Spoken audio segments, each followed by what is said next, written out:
les dieux protégeaient l'humanité. Souvent avec bonté, parfois avec autorité, ils guidaient leur peuple vers l'avenir qu'ils avaient tracé, vers le paradis qu'ils leur avaient promis, n'exigeant en retour que leur dévotion et une foi aveugle. Et les humains en étaient ravis, car ils savaient que ces dieux, leurs dieux, ne tomberaient jamais.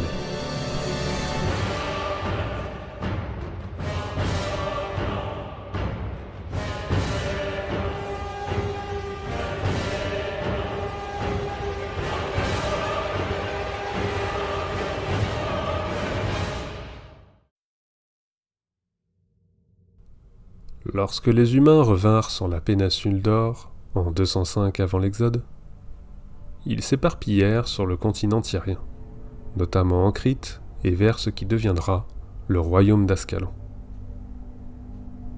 Néanmoins, certains restèrent à Or, et avec l'aide des 6 dieux, commencèrent la construction d'une immense cité, merveille scintillante pavée d'or et de marbre, chargée d'accueillir les dieux et de leur servir de foyer proche de leurs fidèles.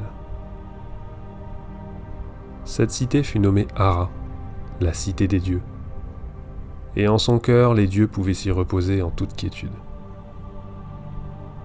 Plusieurs cathédrales virent le jour autour de la cité, chacune dédiée à un dieu, ouvrant ainsi la voie aux différents clergés de la foi des 6. C'était l'heure d'une cohabitation paisible entre les humains et leurs divinités. Il s'avéra que vivre parmi les mortels ravissait les dieux, mais ce n'était pas sans risque. Ces derniers irradiaient de tant de pouvoir et de splendeur que les contempler trop longtemps avec des yeux mortels amenait à la cécité. Un problème épineux, comment se proclamer Dieu si son propre peuple ne peut même pas les admirer? Pour pallier à ces ennuis divins, ils choisirent un homme, un sculpteur nommé Malcor, dont le rôle était de réaliser une statue pour chaque dieu, ceci permettant aux humains de pouvoir les contempler aussi longtemps qu'ils le souhaitaient. Malcor accepta cette lourde tâche. En même temps, comment refuser? L'argument de sûrement devenir aveugle à l'issue de son travail aurait pu jouer, c'est vrai, mais ce qui fit pencher la balance fut sans aucun doute sa première rencontre avec les 6, en particulier avec Dwaina, dont il tomba éperdument amoureux. Si je vous parle de Malcor, c'est parce qu'il est sculpteur. Et si je vous parle du sculpteur, c'est parce que c'est à cette époque que naquit le premier être divin sur le sol de l'Atyrie. Grent, mi-homme, mi-dieu, fils de Dwaina et d'un sculpteur humain, dont l'identité est inconnue.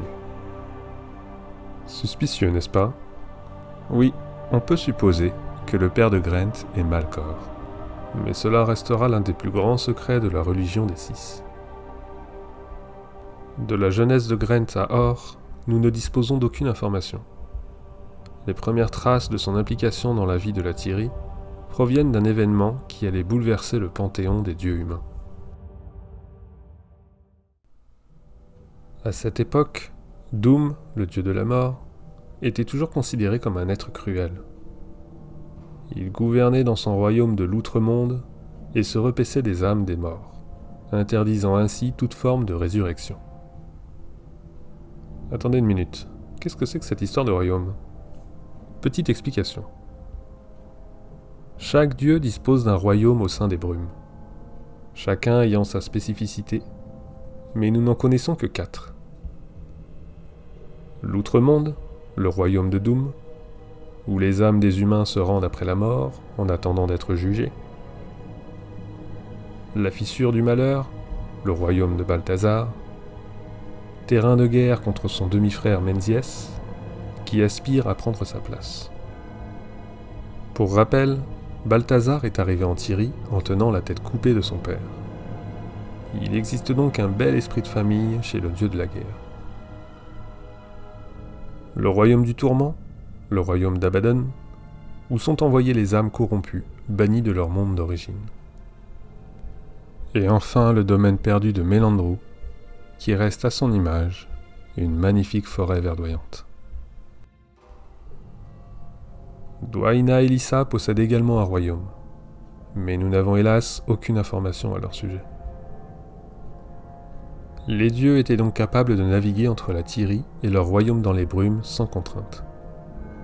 Et Doom régnait sur l'outre-monde, de son trône installé dans une immense tour, d'une façon qualifiée d'injuste par beaucoup de ses fidèles. Sentiment qui sera partagé par Grent.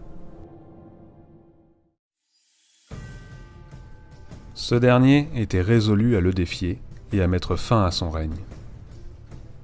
Mais comment vaincre un dieu ? Grent était certes un demi-dieu, mais il était loin de posséder la puissance de Doom. Il n'y arriverait pas seul. Il avait besoin d'aide. Et de l'aide, il obtiendra. 7 humains. 7 mortels dévoués à la cause de Grent. Ensemble, ils entreprirent un pari fou. Destituer le dieu de la mort. La confrontation eut lieu à Or, dans l'ossuaire de la cathédrale de la lueur éternelle. Grent et ses 7 alliés mortels affrontèrent Doom dans un combat dont nous n'avons pas les détails malheureusement. Mais nous en connaissons l'issue. Doom fut vaincu. Et Grent en sortit doublement vainqueur. Il absorba les pouvoirs divins du vaincu, devenant ainsi le nouveau dieu de la mort. Mais malgré tout, il n'eut pas assez de pouvoir pour éliminer définitivement Doom. Et ce dernier, bien que privé de la plus grande partie de ses pouvoirs, redeviendrait rapidement une menace. Alors, Grent décida de l'enfermer au sein de son propre royaume. Il édifia une prison, le hall du jugement, et hissa Doom derrière plusieurs couches d'enchantements divins. Et pour bien appuyer sa victoire, Grent détruisit la tour de Doom dans l'outre-monde, sur ce qui deviendra les plaines du chaos.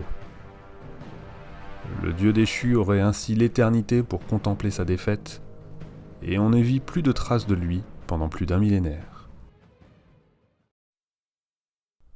Grent s'accapara le royaume des morts, et récompensa ses 7 alliés mortels en les transformant en avatars immortels, chargés de veiller sur les différentes régions de l'outre-monde, et par extension sur Doom.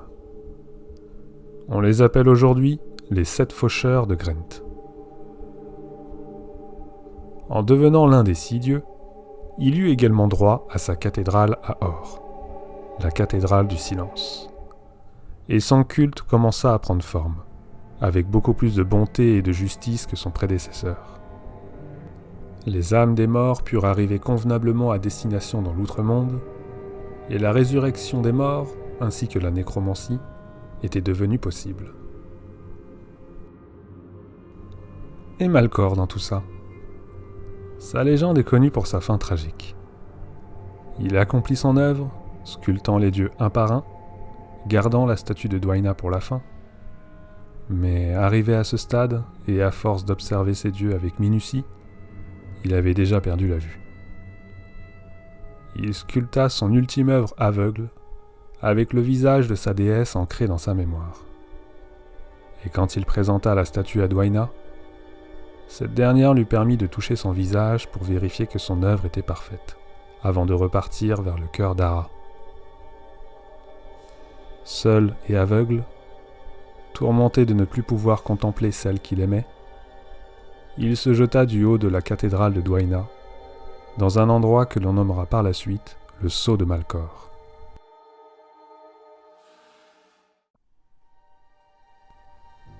Le Panthéon était reformé. Grent prit sa nouvelle place parmi les 5 autres dieux et devint dans le cœur de tous l'unique dieu de la mort et de la glace. En 115 avant l'Exode, Dwyna avait amorcé les premiers écrits des dieux, des textes démontrant les préceptes de chaque dieu. Balthazar, Melandru, Lissa et Grent suivirent, en apportant leurs propres écrits, en 48 avant l'Exode. Les écrits d'Abaddon arriveront bien plus tard, en 1 avant l'Exode, et ceux-ci seront beaucoup plus sombres que ceux de ses congénères. Merci à tous d'avoir visionné cette vidéo. J'ai récemment eu beaucoup de retours sur les précédents chapitres, et je vous en remercie infiniment. Ça me fait chaud au cœur, vraiment. Je prends en note toutes vos remarques, tous vos conseils. Il y a toujours énormément de points sur lesquels je dois travailler. L'enregistrement audio, par exemple, les titres de mes chapitres, etc. Enfin, il y en a plein. Et au niveau montage également, je découvre à chaque session des nouveaux trucs. Du coup, je fais beaucoup de tests. Dites-moi s'il y a des effets qui vous plaisent pas, s'il y a des trucs qui ne passent pas. En attendant, je vous retrouve pour le prochain chapitre, toujours consacré aux dieux. Portez-vous bien, à très bientôt. Salut.